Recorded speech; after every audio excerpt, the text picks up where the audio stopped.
Ginganlan ni President Rodrigo Duterte ang mga congressman nga nalambigit sa korupsyon sa DPWH. Atong sayron ang detalye niini sa live report ni Jandy Esteban. Jandy. Real base kini sa listahan sa Presidential Anti-Corruption Commission kon PACC. Pero sumala ni Presidente Rodrigo Duterte nga wala daw kini nagpasabot nga guilty na ang mga nalakip nga kongresista. Gianunsyo ni Presidente Rodrigo Duterte kagabi nga 8 ka congressman ang nalambigit sa pagpangurakot sa Department of Public Works and Highways o DPWH. Base sa listahan sa Presidential Anti-Corruption Commission kon PACC, nalakip dinhi si Misamis Occidental 2nd District Representative Henry Waminal. Congressman Henry Waminal allegedly owned a construction company, HSO Construction Corporation, its name, and has several construction projects in Misamis Occidental. Apan sa statement ni Congressman Waminal, nasubo siya nga nalakip ang iyang ngalan sa report. Apan abli man daw siya sa investigasyon labot niini. Gumikan suportado daw niya ang anti-graft campaign sa presidente.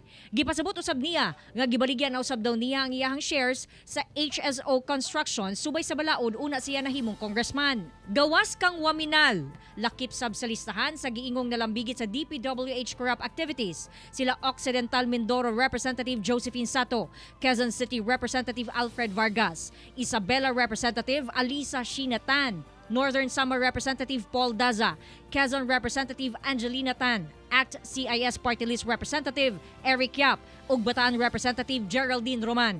Apan sumala sa Pangulo nga wala man daw kini nagpasabot nga guilty na ang mga nasangpit nga opisyales. I just want to assure everybody that yung pagbasa sa pangalan ninyo is not a condemnation or an indictment that you are guilty of something.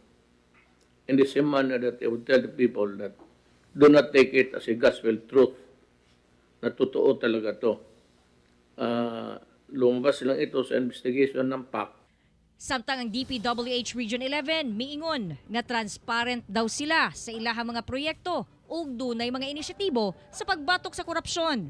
Sama na lamang sa PCMA or Project and Contract Management Application. We have also set up a system that requires audit in all technical processes sa atong mga projects. Nag-require po ta og geotag photos para sa monitoring sa atong mga proyekto before project implementation, upon mobilization, monthly progress ug ang completion.